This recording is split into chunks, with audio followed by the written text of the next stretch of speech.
I have always known that I am supposed to be what I call the magic teacher. My whole thing is about teaching metaphysics and transformational work to really help people activate their creative power so they can manifest their biggest goals. Transformational work and magic specifically for me needs to be applied to something. We are living here in the physical plane, and I want to help people create, extraordinary outcomes. Welcome to Reclaiming Consciousness. I'm Elizabeth Purvis, trauma and breathwork expert and creator of the Metamorphosis method, the only methodology bridging the gap between spiritual healing and clinical trauma work. For many years, our consciousness has been hijacked by societal and cultural programming, religion, the media, and familial and ancestral trauma. In this podcast, you'll discover my unique perspective on trauma healing and how it is the gateway to fully reclaiming your consciousness. You'll hear stories and teachings that expand your mind as you discover how every relationship challenge, business block, or limiting pattern is an invitation to reclaim the parts of your consciousness you unknowingly gave away. Get ready to go deep. Now let's dive in. Hi, everyone. Welcome back to the show. This week, I love this conversation. So this week I have Elizabeth Purvis on the show, and you guys might remember her from the Bewitched series. She was one of the women we interviewed, but her and I have really connected since then. And she also came into the Mothership and has been working with me since last May, like end of May, early June. And we talk about the work and the metamorphosis that she has had. And she's incredible. If you guys don't know Elizabeth, she is a magician. She also has a background in engineering and computer science. And she also has been a business coach for the last 17 years. And during the course of her working with me in the Metamorphosis and the Mothership, she completely transformed her business and is now focusing on her work as a magician and to bring magic to the mainstream, which is the message she got a very long time ago, that was her purpose or that was her work in the world. And, we talk all about her journey up until she started working with me, and then what she was able to heal around her inner child and the way that it was showing up in her business, and then ultimately really take the ball and run with it and create her business in a completely new way, in a way that is aligned with this new version of her. And the thing that's so incredible about Elizabeth's story is because she has so much of a background and skill set in business, she was able to take the healing that we did and then really use that information to transform her business really quickly. And I think she launched her new program in January, and she's already had over 60 people sign up. It's incredible what happens when we do this work. And Elizabeth is just she is a powerhouse. She's so fun to talk to. And I felt like I could have talked to her forever, but I think you guys are going to love this conversation because Elizabeth is the first person I worked with who has owned an online business for that long.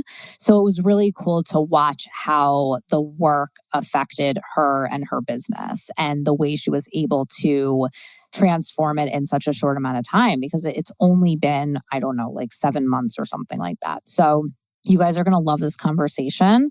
And then please reach out to me if you have any questions about the work, about anything Elizabeth shared, about the Metamorphosis or the Mothership. Also, don't forget to subscribe to my YouTube channel. I am posting videos every week on Wednesdays where I'm sharing about different topics that are very common for women like you, whether you are wanting to start a business or you have a business, or even if you don't. These are very relevant topics to anybody that's listening to this podcast. I promise you that.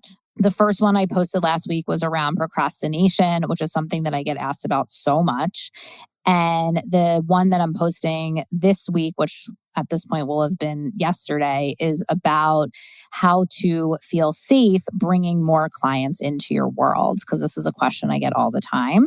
And I give you practical solutions, journaling, breath work, things you can do to create a shift immediately. So I think you guys are going to love what I have going on YouTube. So go over and please subscribe because it helps the channel grow. And then also one last thing, the Metamorphosis Method Breathwork and Trauma certification is starting up again at the end of March. This breathwork certification is unlike any breathwork certification out there because I give you the tools to successfully take somebody through the trauma that comes up during a breathwork session. And I have to say, there's a lot of breathwork trainings out there. There's a lot of people teaching breathwork, but it is very rare that I see people teaching to what's really happening during breath work. And I've been studying this for over 25 years now. There is an opportunity to heal deep trauma and core wounding through breath work if you have the skill set to do it. And the women who come out of my program not only have the skill set, but they have the confidence to take clients to a massive journey of transformation through breath work. And no, you don't have to be a therapist because sadly, therapists don't learn this stuff anyway. If you are a therapist, that's great because I've had a lot of therapists in my program, but that's a question I get because, I go really deep into trauma and the inner child. But really, as long as you are dedicated to doing your own personal work and you show up and you do the work in the certification, you will leave having full confidence in your ability to take clients to a deep and powerful transformation that's not surface level, but is addressing and dissolving core wounds from childhood. If you have been thinking about starting a business or you want to work with clients, but you're not sure exactly how that's going to look, this is for you because you will emerge from this program knowing exactly how it's going to look because I really teach you not how to do my process, but how to take the tools and concepts that I give you and make them into your own process. And that's why my clients who come out of this have been so successful because they're not replicating me. They're taking this really, really important knowledge and these very powerful skills to hold space and create safety for clients and create a container where people can go through a transformation and put it into their own thing. So this is unlike anything else. I'm going to link it below, but I like to get on calls with everyone who's interested to see if it's a good fit for you. But if you're interested, please reach out to me and we can hop on a call. If it's a yes for you, we will make it work with payment plans and things to accommodate what's going to make it easy for you. But this is something that you will leave with knowing exactly how to move forward with your business. And I also give you a lot of help with starting your business, with how to create packages for clients, how to attract clients, how to put yourself out there. We do all of that stuff. So you really will leave feeling very confident and resourced to start your business, grow your business, add this into your business, whatever it is. So please reach out if you have any questions. I will leave it here. Enjoy the episode with Elizabeth. Welcome back to the show. I just had to hit record because we were just talking and I was like, wait, we need to just start recording. Yeah. I'm so excited to have Elizabeth Purvis on the show again. You guys probably remember her from the Bewitched series, but this time we are coming on to talk about her experience in the mothership and doing the metamorphosis. And I was just saying before we hit record that I had never worked with someone who had been in business for as long as Elizabeth. And the way that this worked, the trajectory of everything that happened was incredible. And I'm fascinated / just excited. And I really want to talk about it. So Elizabeth, welcome. Welcome. Thank you.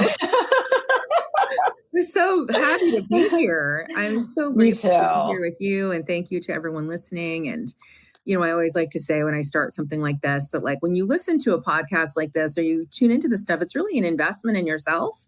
I know that sounds corny, but it's true. So much good stuff happens on podcasts like this. So just, giving a shout out to our audience and and everything they do by listening to your show to move their own journey along.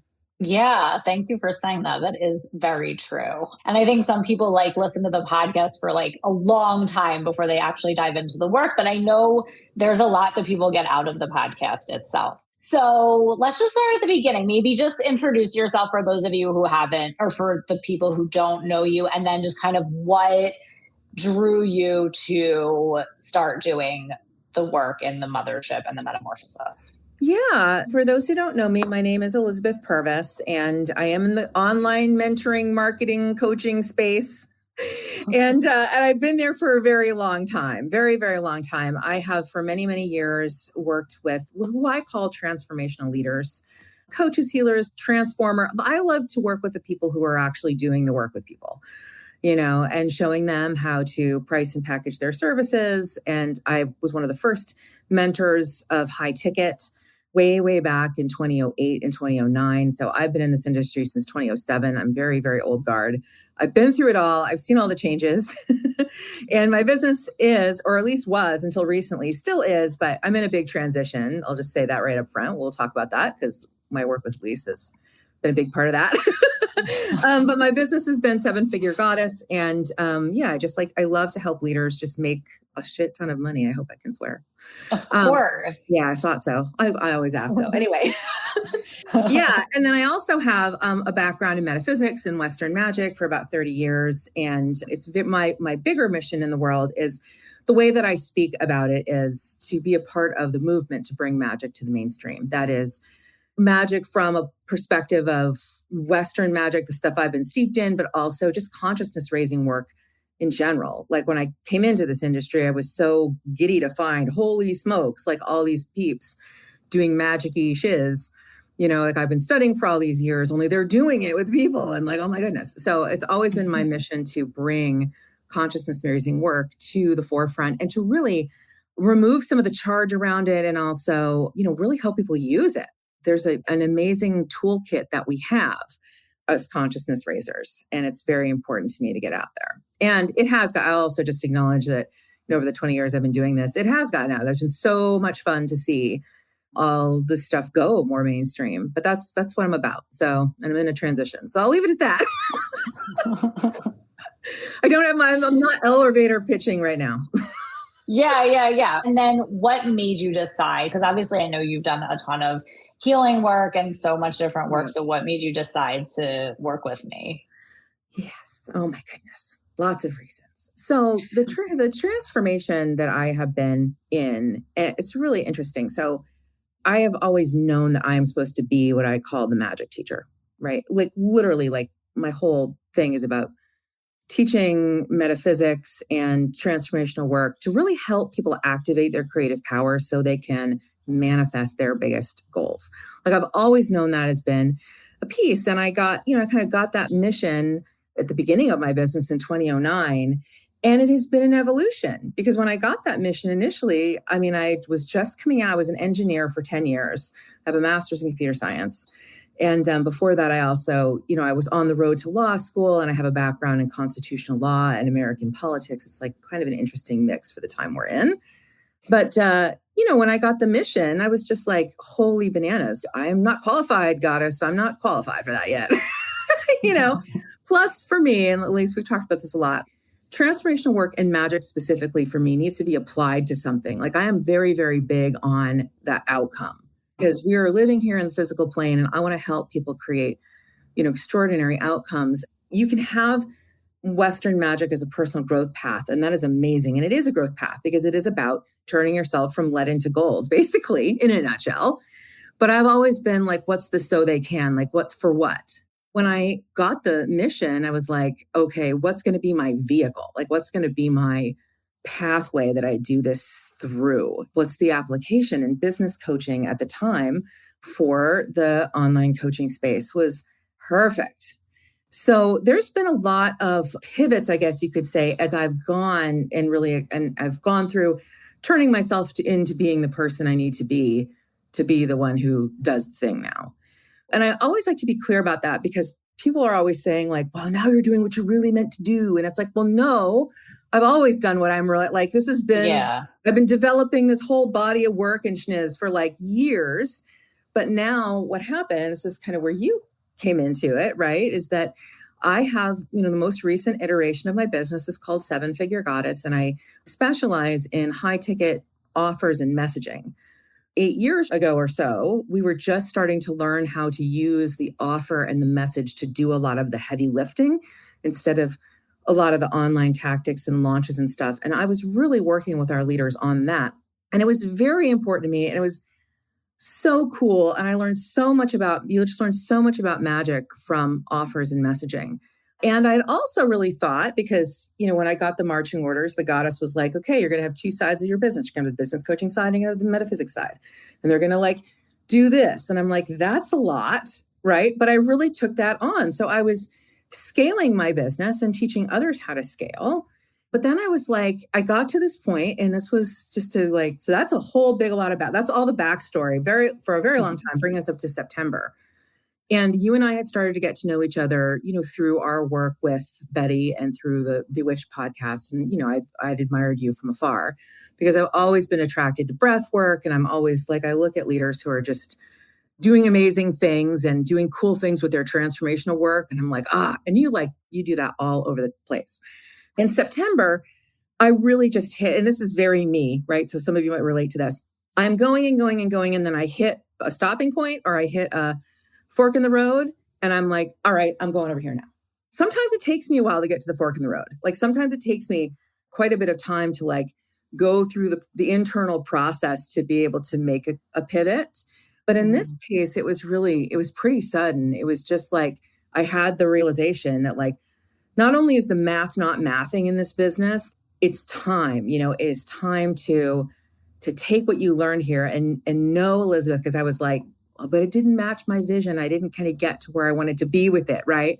But it was like, no, actually, now's the time for you to start really teaching the creative power stuff in a big way. And that was smack dab in front of me in September. Actually, now that I think of it, and I'm hopping around a little bit, I stepped into the mothership a couple of months before that. Yeah, so, I think it was like June, like the end of May or beginning of June. Yeah. Oh, okay. All right. Thank you. Help my ADHD brain out because that's a key part of this it's fine. But September was when you had the aha, but we started it was when I was like, all right, we're jumping ship. But what happened before that, because that's important, is that I got diagnosed with ADHD this year. I'm at age 53. Which was just huge. And we don't need to turn this into a big ADHD conversation. So I do love to talk about it, as you know. Right? But that was really, the short version is it was very much a holy schniz moment for me and the things were starting to build in the business and the need for change and stuff. So it all kind of happened at once. But shortly after I got that diagnosis, I was like, all right, I got to do something here. I don't even know what the hell's happening, but I've got to as I say, go get it handled, right? I just knew there was stuff. Yeah, this is my approach. I'm just like, okay, I want something's in my way. I'm going to go get it handled. That's my approach. Yeah. So with this in particular, and I think this also is one of the things that led me to you, is that I was able to see once I got diagnosed with ADHD that all of my I've been through healing journeys before. I did a whole attachment journey with my husband, huge thing, amazing. But to not see something that has so impacted you from childhood. As soon as I got that diagnosis, as soon as I saw the real, people laying the presentations out, I was able to go, oh, that's why in my family, that's why in my family, that's why in my family, that's why. I know because my brain's trying to make meaning, but it was still like, holy crap, all of my childhood stuff is totally wrapped up in this.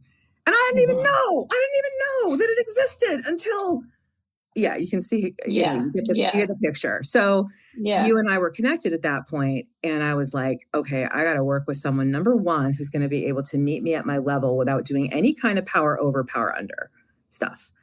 Because I find a lot of healers, no shade to anybody, right? A lot of people in our industry are still doing the guruing. And are not always meeting their people on the level. Plus, I discovered, I've got a little bit of that pathological demand avoidance and not liking what to do. So I'm like, I need someone who's not going to trigger that.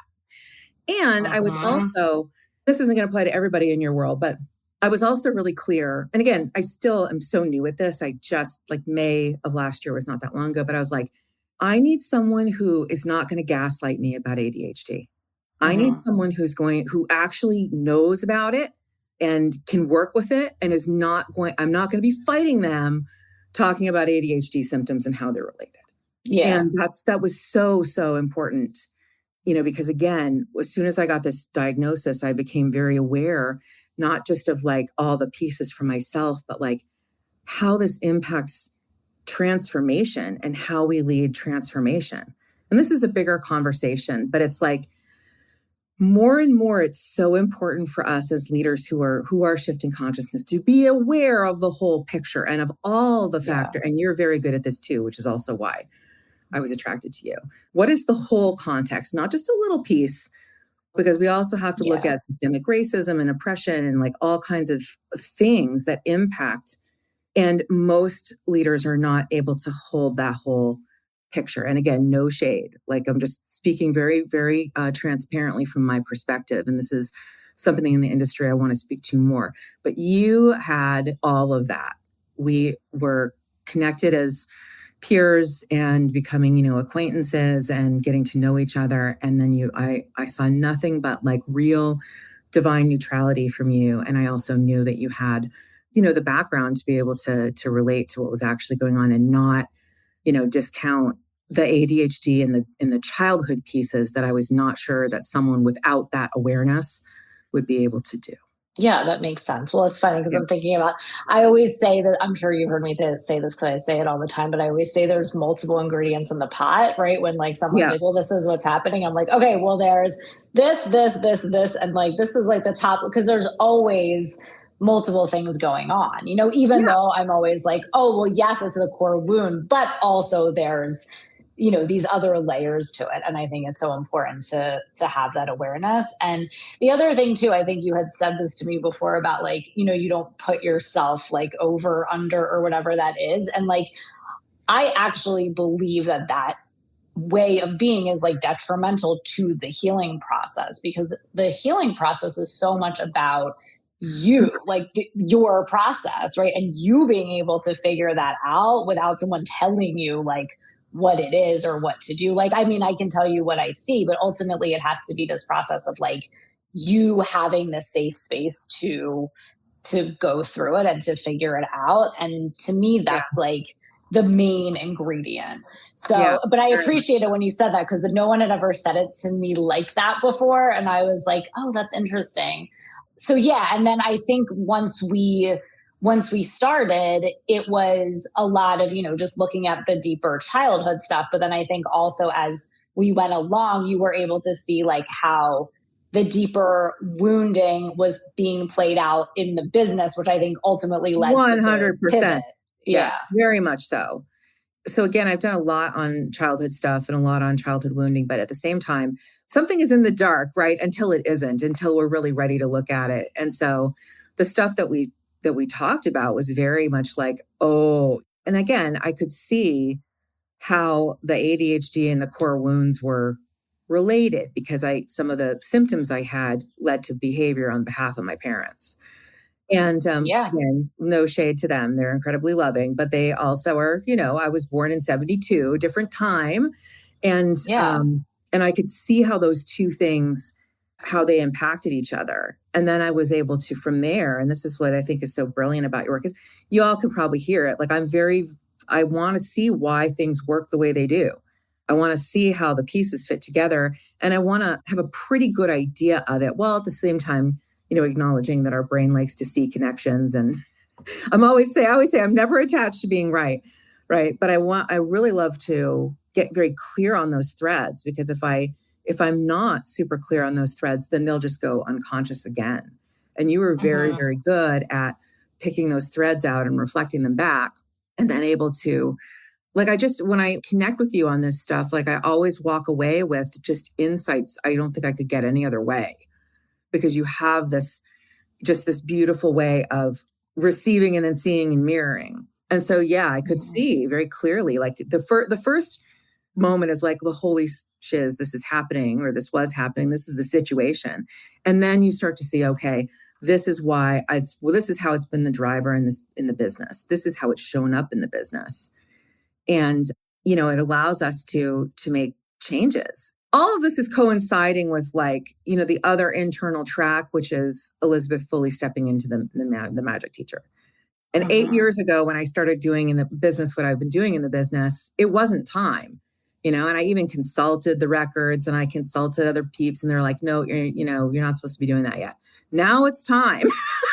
Right. And it kind of coincided with this journey. And then I could see here's all this stuff in here that is just, it can't come with me. It can't come with me. And there are times when you can shift things and transform them and fix them. And there are some times where you need to reboot and start over.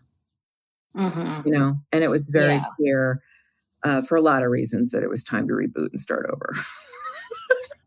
But I think it was because, I think that everything is always perfect like that, where I notice for me where when there's a time that a huge transformation happens or a huge result or a huge transition, it's never just one thing. It's always I was guided to do this, and then this thing happened, and then that. And it was all these things kind of came together to create it, but it's also the result of all this That's right. steps and momentum. So it's one of those things where it's okay, well, yes, you're supposed to do this now, but also you were guided to work with me, and also the ADHD, it all came together to this moment. And I think that's a really important thing for people to understand too, because when people think about this is what you're supposed to be doing, right? For you, the magic thing, well, this is your purpose, but it's that doesn't just happen. There's always these things that lead up to it. And that's what I tell people who are in jobs or whatever, and they know they have this other purpose. I'm but there's a reason why you're in this job right now. There's something you're learning in this job that you're going to take forward to the next thing and the next thing. And I always think about when I first started learning breathwork when I was 19, if I didn't then go on to become a school counselor and I just tried to start my business then, what I built now would not be the same. And I had to go through that. And I think that even though you might know you have this greater purpose that is coming forward, it doesn't mean that there's not these other things that you're supposed to do that might feel like they're not your purpose or whatever it is. And I think that's very important, because I see a lot of people gaslight themselves in what they're currently doing. And it's no, you have to trust that this is part of it. It's totally a part of it. And also there's skill sets and there's practical application, especially for transformational leaders. It's we really do have to learn what we need to learn in order to say yes to the assignment.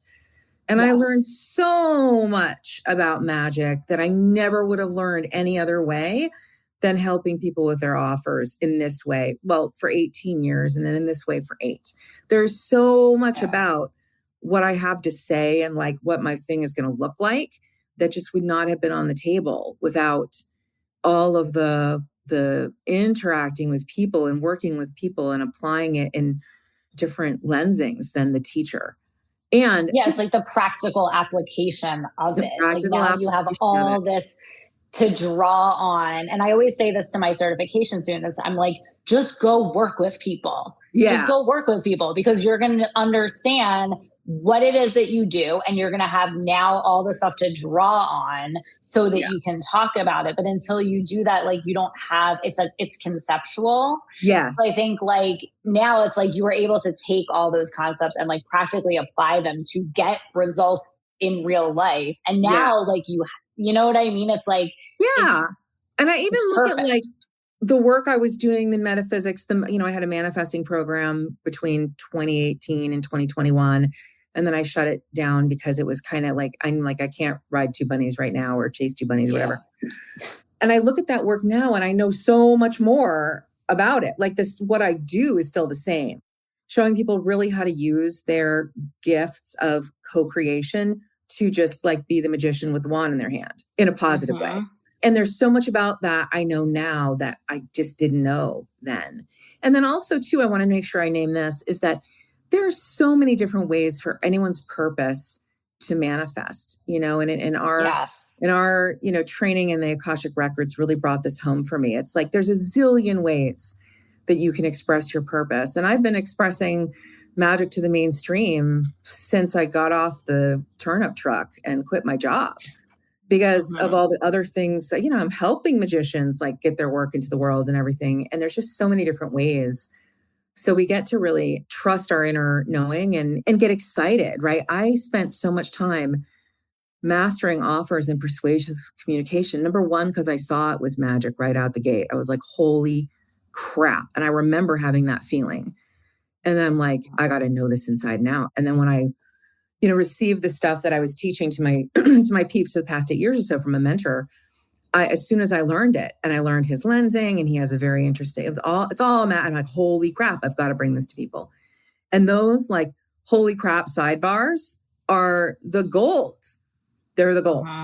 Yeah. And I'm so grateful because I know so much now that I wouldn't have gotten any other way. And it's just super exciting. And then also to, have all the awarenesses through our work together, which has been really, really powerful because you have a really way of just like making it super practical too, which I think is really important to me. Oh my God. Well, it's important to me too. I'm like, I want to make everything practical. But okay, so I want to go into a little bit, if you don't mind sharing, around like the core wound and then like how you noticed that was showing up in your business. Sure. Like from the pattern, the perspective of like the pattern and all of that. 'Cause I think that's really, it's powerful to like illustrate. Totally. And I'm like an open book about this stuff. Ask me questions and I'll tell you, that's just who I am, So I am someone who is incredibly energetically sensitive from the very beginning. I now know that I have major sensory processing issues, major feeling stuff that like women with ADHD have a lot of feeling of the feels times 20, a lot of. Oh my God. I know. Yes. Yeah. And I have struggled with that from the beginning, going into a room and being completely overwhelmed, going into school and not being able to be in school because of the sensory stuff and then of course, at the time, just to shorthand this, in the 70s and 80s, no one's looking at this in girls. And, my defense mechanism was to shut down and to burrow away into the hidey hole because I physically couldn't stand the sensations, couldn't handle it. And what I noticed from a very early age is that I also, the upside to that is that, and our friend Robin talks about this, you're just an open channel, like you're an open channel. Like I have been talking to God all day, every day since I was very small. And I can just receive information and with offers, I will energetically step into someone and I'll get exactly the language and like, that's cool shit, right? And I've been able to do it for a long time. That's the light side of this whole piece. But the shadow side is like, holy crap, I'm getting poked from all sides all the time. And how do I deal with that? That was and then, I was going to say, and then when you have parents who don't know that and don't give you context for it, then it creates a feeling of like complete isolation or there's something wrong with me. Isolation, complete lack of safety, complete on top of the overwhelm. And that was very, very much because I got to say, like, my parents are amazingly loving and there's never been any abuse in my family. There's never been any of that shenanigans, but there also was things that really hit me hard. Like both of my parents, they're in the silent generation. And one of my parents, my mom has like 4 brothers and sisters, grew up on a farm. Teasing was a part of the culture. I couldn't take teasing, but it was kind of part of my family culture. And I don't think my parents got like how damaging it was. That kind of stuff. So anyway, all of this is like, as we started to unpack this, of course, lots of shame stuff, right? Lots of like creating shame to keep myself, because if I put myself out there, then I was basically exposed on the sensory level as well as all the other things. So shame became a beautiful way for, the inner child, for Beth, as I say, because I used to be a Beth, right, to help protect me. And also, again, on the ADHD sensory processing, like I definitely had rejection sensitivity stuff. So I remember just being mortified at the tiniest correction, at the tiniest thing. And I remember thinking to myself, like, even as a 7-year-old and an 8-year-old, like, girl, where is this coming from? Why are you feeling this? Why are you getting this intense shame spiral? Like, obviously I didn't have those words, but I do remember being in the inquiry, like all the way back then. And I was I don't know if we've talked about this, but I was a competitive figure skater, which was... Yeah, we talked about it a little bit. Yeah. Yeah, which is just fascinating because I had a very traditional Olympic style coach, complete with all the head games. And yeah, there's a whole bunch of, but anyway, so all of this whole like real sensory overwhelm and overload, plus the spacing out, like the typical ADHD stuff that I learned to mask very quickly, and also learned to master because I had a lot of expectations on me. Not in like, my parents had never been, sorry for lack of a better word, tiger mom type parents. They're not like real pressure cookers by any means, but there is this expectation. And so there was a lot of energy management, and shame was the managing tool that Beth had at her disposal. And also not knowing how to like really deal with all of the energy coming at me. And that has always been a challenge in my business. It has always been, I've always needed buffer times 20, just to manage the peopling, and hating it kind of at the same time because I love people. I've always brought groups together. I love our clients. I love to work deeply with clients, but it was really challenging to always have to be managing that. And the shame stuff. So again, if there's like any one little like thing that goes wrong, major shame spiral. And the managing of all of that also is one of the things that tied up my energy because I have, especially now, it's like I only have, because the other parts of ADHD are like hyper focus and figuring out where your focus goes, how to actually use your focus because you can't switch very easily. All of that would show up in my business. And actually, as I was getting towards, being diagnosed and then working with you and having all this kind of realization, I started to realize how much I had been modulating to everybody else, and how badly the masking had been affecting me. And I remember telling my team, like, the masking is gone. Even before I was diagnosed, it was right before, I was like, we're going to operate as if I have this because I'm done with this nonsense. But it was impacting everything from the clients to how I interface with the team. And there really is like this ceiling. So that was a big, big piece of it. And then the other part that we discovered that was really, really big is the inner critic. And I know some of you can relate to this who are listening. Like, you really, really helped me get a handle on that, because you were able to help me really figure out where this bracing for criticism comes from. So I have not just the inner critic. It's actually improved so much, Elise. Like, I haven't updated you on this, but because there were many times where I was messaging her going, do you have a way that I can just kind of turn this off? It's a real drag. You were like, I need a quick fix here. I do. Well, I was just like, I just have to be able to function. But it was awesome because I, really became aware of how debilitating it was. And this is part of the work with childhood stuff, especially. Like, you don't see how debilitating it really is until you're like, oops, a daisy, I cannot ignore it anymore. And so that was really, really big. But the piece that was so important, the connection for me that was so important to make, was the bracing for criticism. Because you're like, this isn't just inner critic stuff for you, Elizabeth. It is, you are waiting for the shoe to drop. And I looked, and it was everywhere.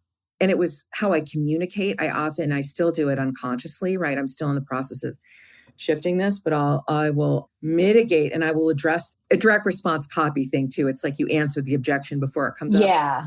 It's kind of funny the way those two things, I will like block and tackle the criticism before it's even there. And that was like, what is that going to do? I'm sitting here like, what's that going to do? It's going to bring on the criticism is what that's going to do. Right. Yeah. It's absolutely going to bring it on like a friggin' magnet. And that was just like so critical in awareness. And then also just like, so what happened in terms of, where's my quick fix? What happened was that the more that we just did the tools, the more that we just, because you have a beautiful methodology for, and this is totally how I operate, totally how I teach magic too. little sidebar, like we can do things on two levels. We can do the subconscious stuff. And you and I both do a lot of that too. We can do the subconscious work. We can do the stuff that's, let's fix this up in the brain so it doesn't show up anymore. But there's always that in the moment. How do you handle the stuff in the moment where it gets activated? That's when you need to be fully conscious, and you need to have a skill set of being able to go, okay, I see myself over here. I see, Beth is online and she's running the show. So how are we going to move from point A to point B in the moment?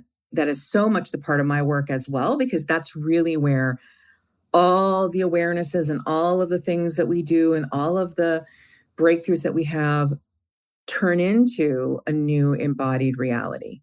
And for all the healers and stuff that I've worked with, again, no shade healers, that is the piece that I see missing in people's work the most. So I was trained at NLP Marin, which is a fancy pants, NLP school run by very smart individuals who take a very therapeutic approach. And I just, there are one of the things I learned, and I'm like, we do all this brain rewiring, but we've got to have the integration. Like there needs to be specific integration moves, not just go hide underneath the couch. No one told me to hide under the couch, but like go rest. It gets to be too intense. When your nervous system is on fire, go rest. Really? Come on now. Yeah. Yeah. That's not, I mean, I know. And that's why I created the inner child healing process. Cause I'm like, this is what you do in the moment when it's happening, because that's where the inefficiency lies. Because it's like, okay, well, in the moment, you can't call me or you can't go do a breath work session or whatever. Like you have to be able to have that awareness to shift it in the moment. That's the real work. Yeah, it's really the real work. And I also want to say, I want to acknowledge we can't see things until we're willing to see them. So I'm sure that other people have had other experiences of NLP Marin. But like when I, then I just use it as an example because it was so intense and amazing. But it was also just like, we've got to be able to take the raw healing, right? And then ground it here in reality and have real concrete ways of doing that. And I've experienced a number of healing contexts where that has not been present, frankly. And again, maybe I missed it. If I'm inflamed halfway from 9 ways from Sunday, like the brain misses things, like I could be distorting and deleting. But at the same time, it is an experience that I've had over and over again. And but it's really, and in the manifesting world too, it's like the aligned action is the last thing that people talk about. In my world, the first thing we do is get the action part down. The first thing we do is learn how to actually, when you're triggered and when you're in your stuff, be able to take the ask for the $50,000 anyway. That's what we do in my program, because it's the basic skill. It's like how things actually manifest. It's how all the healing that we do turns into actually embodied results. And you got it really baked in, and I just love it. I know I always say you have to pair healing with action, or else you're just going to keep spinning in this like healing, but not go anywhere. So like the two things have to feed each other. Like the healing informs the action and the action informs the healing. Because like once you take the action, then all the shit comes up and now you know what to heal. And that just keeps going. And that was another thing about this whole process is like, I really was just like, I have to make time for this. And that means that if I'm in the middle of something and I'm in the middle of like, I've got a call to do, or I've got this or that, like I still have to set aside. Sometimes I would set aside hours. And some of that's because my short-term memory is very short. my ADHD related working memory is short. And if I don't write things down, I literally will not retain them. But also you got to be really conscious the whole time. And that means really being willing to be in the fire. And I'm like the least patient person I know. So I was always just like, fuck, I don't want to be like sitting here taking notes on the work with Elise for 2 hours, but that's what's required, because the next time it happens, I'm not going to have access to it in the same way. I'm not going to be able to have like the awarenesses, and I have to have the awarenesses in the moment. So that was another big piece for me. And the thing is that when you do that, when you put yourself through that, I guess things move quickly. Things move quickly. It does not have to take forever. And that was another piece about this. I was like, this has been going on for a very, very, very long time. And I was kind of skeptical that it could disappear. I mean, for all of of course it's possible. Worldview, I'm still just like, are you kidding me? And I was really stunned at how quickly things shifted. I don't have in the same way. It has not shown up probably since the last time I talked to you about it. Oh my God, that's amazing. Yeah. That makes me really happy because part of me was like, it's kind of a longer fit. I was like, I don't have something right in the moment. I mean, I think I did come up with a couple of things you could do in the moment, but I also, but I also was like, well, we need to look at where this is coming from. But I think we have to do the root work, which is the whole point. Right. But exactly. But I think you had already been doing that. So I think you had a solid understanding of already where it was coming from. It didn't take as long. But then the other stuff that I found that you were able to take and apply really quickly was just how you then took the ball and ran with it and made the changes in your business, which happened really quickly. And it also wasn't easy. There was a lot of things you had to change. It was so much. I'm always careful to say it sucks so much because I love my people and a lot of the changes have directly impacted my clients and my team and my family and everything. And that's really hard. But it made it really, really challenging because the first thing, it's there were all these ball bearings. First, it's you come to the decision. And I brought in the brain trust when it was time to make the decision. Two very dear friends of mine who are also incredibly talented healers. And, I've known for a really long time. And I got their input to make sure I wasn't hitting the eject button too soon or blowing something up from the adrenaline or dopamine rush of it, which is a thing for ADHD people. And a friend of mine too, this is just a tiny sidebar, right? She was like, you need to make sure you're on your medication if you're going to take medication before you make big changes. And I was like, what? You're absolutely right. So I went out and I got the medication. So I went and did that. And then you did. Yeah. And then I was like, you have to tell your team, you have to manage that because we had big programs, big containers, $25,000 container. It was my main program for a year with beautiful humans in it and a whole kind of lineage of beautiful humans who had gone through it. And then 2 team members delivering it. And it's not the first time where I've completely shut off my income streams without a backup. And for me personally, my brain doesn't create any space. There was literally, if you've been like, well, why don't you just offer this other thing and get it going while you're doing the sales side? No, that's especially now I know with ADHD, that's almost impossible for me to manage both those things at the same time. So that was a lot. I had to lead a wedding in the middle of it as well. For one of my team members, I was leading her wedding, which is great. And then I had to create the new container. And then there was the conversations. I'll speak to this too. I'm just going to be really transparent. The conversations with my community about the change. It's a big deal when you have people, lots of people who are counting on you and have looked to you for so long. And everyone was phenomenally awesome about it. There was no, some people had some questions naturally, and it was interesting to see some of the things that came up. But everyone, people I think just kind of want what's best for you, right? But it was still a lot of energy to move through and a lot of pieces and then a lot of decisions to make. Because I also can't build something out that's new unless I kind of have the map first. So I'm like, okay, you're going to teach magic now. We've got to figure out the framework before you offer anything. Because if you don't have the framework, you will not be tethered. You'll be out in the hinterlands. So it was a lot. And I thank you for naming it that. And thanks to everyone. I'm still all for it. So if you're listening to this going, holy bananas, do it. Because if you're on the other side, this wasn't that long ago. This was October. It was in the fall. Yeah. December. In December, we really kind of first unveiled I did some early filling of them in November. And then in December, I did filling of it. We opened the container at the beginning of January, and here we are at the beginning of February, and I've got just over 80 people in it. That's amazing. Yeah. And I just want to say this is something that it's incredible. And it also, I think, just speaks to I've been in business 18 years, everybody. Yeah, so you know what you're doing, obviously. But I also think you do. But I also think it speaks to that this was meant to come through you at this time as well. But also, I think one of the things I see, and I think this was one of the things that you really walked through, is when we do this work, there's always these decisions that we have to make that are fundamentally this clashing of the kind of like false self you created to cope and get your needs met as a child and your authentic self, right?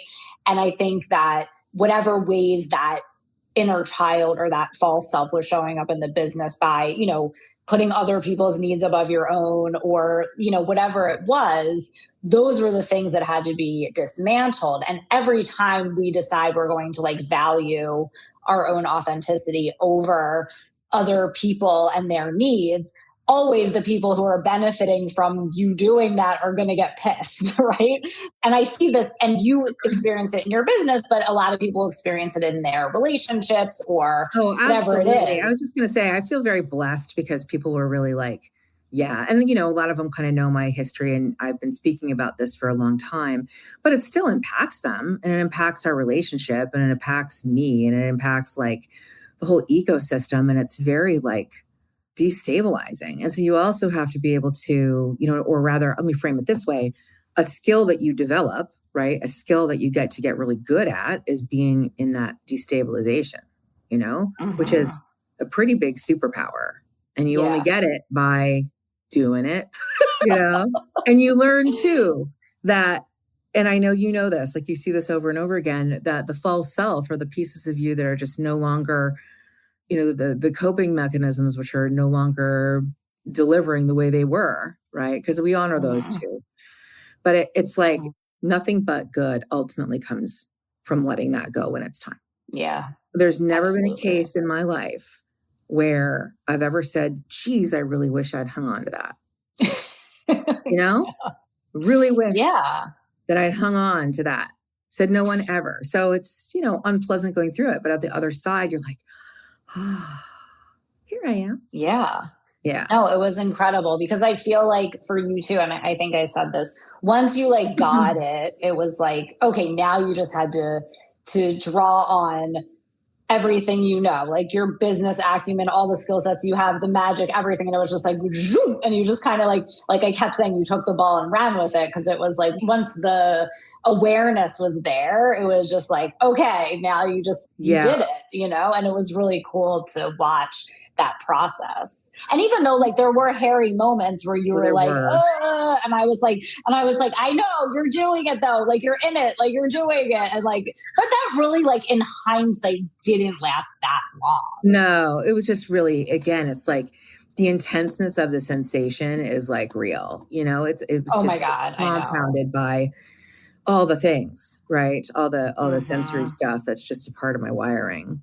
Yeah, but it's true, right? And the other thing I wanted to name that you're kind of speaking to is the awareness piece. And this is in my own work, what I want to help people with. When we are aware, we have choices back on the menu. I called you many times because there are pieces that I had to get into place that were not necessarily easy. And so I'd be like, okay, Elise, I'm looking at how it is I'm creating this situation.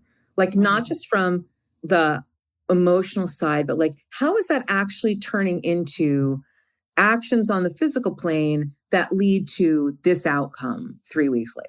Breaking that stuff down was and then getting your feedback on it was like so helpful because everything that's going on, in our brain and our emotional state turns into what we do.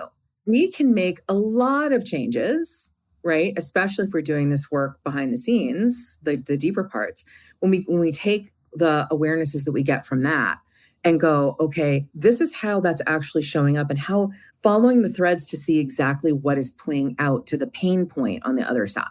And again, one of the things I was so grateful for is with certain situations and contexts, I was not able to see it. I'm like, how on earth am I creating this again and again and again, right? And it's not always necessarily what we're told in the personal development realm, right? Certain money things, for example. Years ago, I had a VIP day with David Nagel, and I'd been at this income ceiling, $750,000 income ceiling. First thing he did was normalize. He was like, dude, if you never make any more than $750,000 a year, come on, like that's awesome. And then I was listening to all this stuff about worth and I'm not worth it, which is kind of one of the things you hear a lot in the personal development world vis-a-vis money. And I'm not saying it's not valid. It absolutely is. He was like, this is what I mean by like the nuance and having an understanding, right? Because he was like, you make up $750,000 a year. Do you really think you have a worth problem? And I was like, no. And I've never thought I did, Right. And having that level of awareness makes us, and then like, actually that came back in our work. I was like, oh, okay, here's what it really is. It's not able to be self-expressed, holding back because of the shame, holding back because I'm bracing for criticism. That's the issue. That's very, I remember not worth it. Again, this is all an example. Take it if it resonates, leave it if it doesn't. I'm naming this because the point is this level of awareness around getting to what it really, really is, or the best we can, right, can help us then look at how we're actually creating something on a physical plane and go, okay, this is my engineering brain, right? I go, okay, I'm going to put the pattern interrupt right here. Right. Yeah. Because you see the trajectory of it. And I think with something like money too, because I know we talked about this, money is just another expression of that core wounds. Like when people talk about money, if it's like, oh, it's a worthiness issue, it's this, it's that. It's like, no, it's literally the same thing. It's just the core wound expresses itself through money or in your experience of money. Right. But it's no different. Yeah, exactly. And how it expresses itself for you is going to be different, right? But it's for everybody. Yeah. What I just get really excited and nerdy about is like, okay, what's origin point A? And then how does it play out? And then what can we do differently? In my own work, one of my favorite kind of concepts that I work with, and this is from NLP, like how do I make it inevitable? How do I set things up so it just happens? And if we know kind of what the origin points are, and we know where the points of failure are, so to speak, we can set things up so that we're a lot more supported. We're a lot more supported, and we can pop out of these patterns instead of playing them out, or playing them out from a place of a different kind of unconsciousness. Because I'm like, I know this is unconscious. These things that I'm hearing are not resonating with me. This is another reason why the ADHD is so important. Because I was like, I actually don't. We all have money blocks, but I'm like, so much of my money stuff is related to ADHD presentations, and is compounded by them, which is important knowledge to know. And then that translates back to the core wound, and we can see the whole picture now. And that's super helpful. And we also, when you see the whole picture too, for those of you who struggle with shame, which I think we all do, you can let go of the shame. Right? Yeah. You can really see how our brain is working and how, these things are, kind of like they are running, but we start to see them, we go, okay, I no longer have to blame myself for take ownership, of course. That's what we're doing by wanting to change, by changing it. But I no longer have to, keep beating myself up because hang out. Yeah. I mean, I always say to people, like, there's a reason why you feel this way, because people always be like, well, I should just be grateful or whatever. And I'm like, no, you shouldn't. Like, there's a reason why you feel how you feel.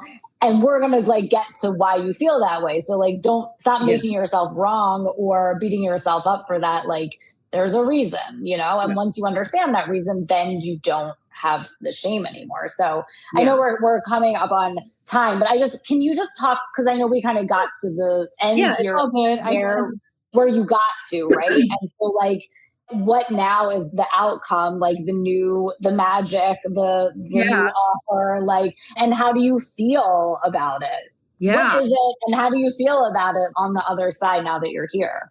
I'm excited because more to do. And I mean, because you and I are still in our container, and I picked up the phone and was like, all right, here's what we're doing now. Here's the next thing. Here's the next place that I know this is, because you're always like, all right, well, where's the inner child coming out and where is it showing up for you? And for me, a big piece is around, writing and speaking and transmitting, which is a big part of what I'm here to do. So in terms of what's coming is that I have a framework for really showing you how to activate your ability to create on demand, your manifesting powers, your magical powers. And it's all very much for me in the context of creating, And we talked about this quite a bit in December. Oh, and this is when I first came into this industry, I saw, the healing tools are very much like the co-creation tools. And the transformation tools are very much like the co-creation tools.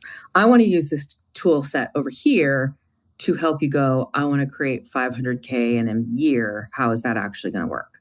So this framework, which has a name, but I haven't revealed it yet, is really around working with our 4 kind of magic powers and our 4 inner limits. And I know this is real processy, so that you have full access to your powers of creation. And the framework is around, I invented this framework years ago. I call it the 4 magical tools or the 4 manifesting tools. 4 tools that we already have to create anything you want. And they are perception, energy, faith, and choice. And choice is the first, because choice is how we bring things in. First of all, our power to choose is what separates us from other life forms, our ability to actually have agency and choose. But that magical tool is the first one to master, in my view. My current container, it's called 7-Figure Frequency Circle. And it is about being the one who creates consistent cash, creates income leaps, right? Because I'm still in sort of a working with entrepreneurs context. But what we do in there is practice getting out of reactivity when it shows up. I call it inner friction, not by healing the inner child like you do, but by aligning with truth with a capital T, by aligning with universal truth, universal law. And I have a whole framework for it. You can tell I'm still figuring out my languaging. I just wrote the sales page. I can't tell. I mean, it sounds like great to me. The outcome is that, consistent sales by being the one who and really anchoring in that new way of being by taking action.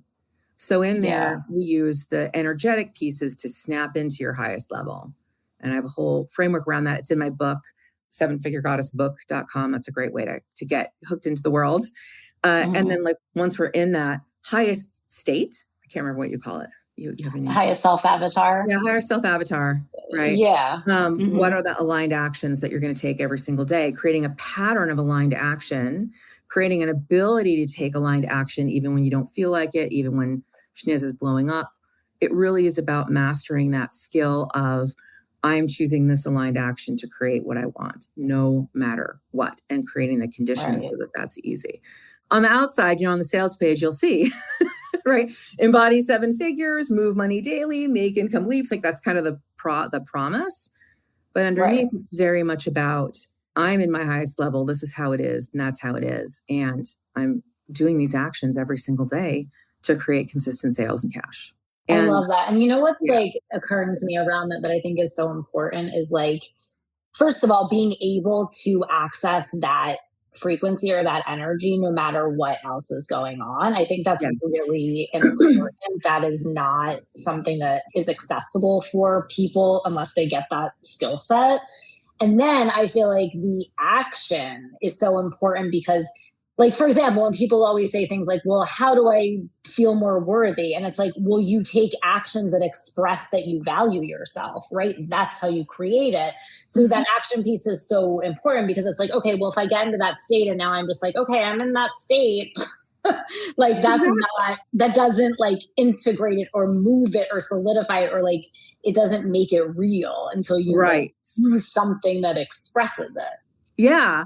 And the other piece to this, and this just kind of dropped, it's so funny. The framework that is in my book is called the standards. And I created that framework because, and this whole, the energetics piece, because I needed to have our clients be able to ask for $50,000 over the phone without having to do any more healing yet. Right. So I'm not saying this takes the place of healing because it doesn't. But what it does is because what we're using is universal truth, universal law as a tool. So if you're feeling wobbly because your divine self is in here, but it's also out here in alignment with universal truth. So we can use universal truth as a way to get into that state when we need to take the action. Plus, when you really dive into universal truth, it's oh, thank God. Yes. This is what comes along with the healing piece, right?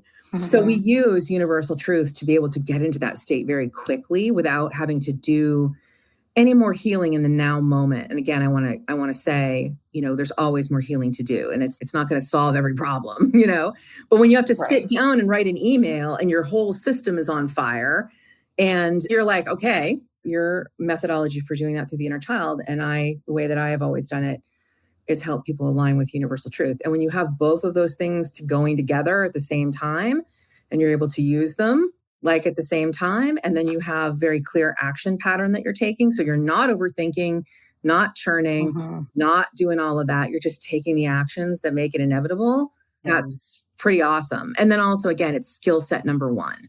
I wanted to start in teaching the different magical tools. I wanted to start with our ability to choose, because all the other stuff, one of the reasons we do the healing work is to put the ability to choose back on the menu, right? And so we want to, once it's back on the menu with wherever we are right now, then we get to practice that skill. And even if you're neurospicy, like I can't do anything friggin' consistently day after day. However, I'm really good at knowing my patterns and knowing my rhythm and stuff and coming up with an aligned action pattern that I can stick to. And then practicing that so that when stuff is happening, we still have, kind of a baseline of our ability to choose. Yeah, I love that, because so much of it too is your ability to choose your perspective, like how you're going to look at it. Exactly. And developing that skill of the pattern interrupt, which you're also so great. When you're feeling it, when you're out of it, like that's your cue to dial it back. Exactly. And go, all right, what does my inner child need? Yeah. Well, that's incredible. I love that so much. And that's the first offering. That's the first step.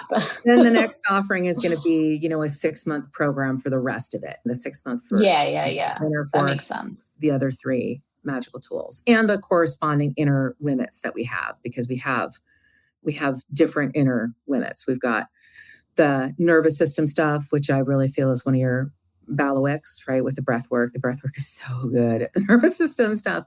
And then there's the subconscious belief work. And then there's homeostasis, which is where we're coming back to the same place over and over again. Like we want to work with those too. So very processy, I know, but I'm a nerd for that. I mean, no, but we need that. I think that, yes, obviously, I think everyone's a little different, but I always say the clients who come in and can take the process and make it their own and like use it in a way that really works for them, like those are always the ones who get the best results. Yeah, but like that's what it's supposed to be. Yeah. Yeah. But the process is so important, because without the process, it's like, what are we doing? Like, what map are we following? What map are we following? And my brain needs a map. And then also another piece I talk about a lot in conscious co-creation is using what I call the 2 halves of the manifesting equation. Because there's the divine side, thou art goddess, and so is everybody else, right? They're the God side and the divine universal stuff. But then there's also the very, very physical, like what's going on in my brain body right now. We have to bring both of those pieces together. Yeah. I mean, that's so important, because if you don't, then it's like, we're not going any like this. Yeah, well, it's like then we're not anyway. You and I could talk about this forever, but I know. We have both parts running, and we have access to both. It's kind of how I think of it. It's big. It's a big thing. It is, but I'm very excited about it, because it's going to look more and more kind of interfacing with the mainstream and less kind of coachy language as I continue to roll stuff out, which is scary. Well, and it's just why you and I still have work to do, because I'm like. I'm talking to like real muggles and not people in my little corner of the universe who get me. Yeah. Well, that's our next phase. Yes, it is. Well, thank you so much for sharing all of this. And we'll link everything below and all your stuff and how to find you and everything. But I just appreciate you talking about this, because I was just so excited about our work together, and we're not even done. So we'll probably be back for a part 2. So I really appreciate it. Thank you so much for being here. And just thank you so much for all you've helped me with. I mean, seriously, just thank you so much for being the person that I could do this work with and feel totally, safe and supported and all those important things. I just really, really appreciate that you're my person on this. That's my language. Thank you. Thank you. You're welcome. Thank you so much for being here. Don't forget to follow the show on Apple or Spotify, Leave a review and share the show with your friends who you know are yearning for this type of content. When you leave a review, send us a screenshot and we'll send you a $250 credit that you can apply to joining anything new in my world. You can stay connected with me by following me on Instagram at Elise_breeds. Make sure you download my clear trauma cheat sheet at EliseBreeds.com. See you next time.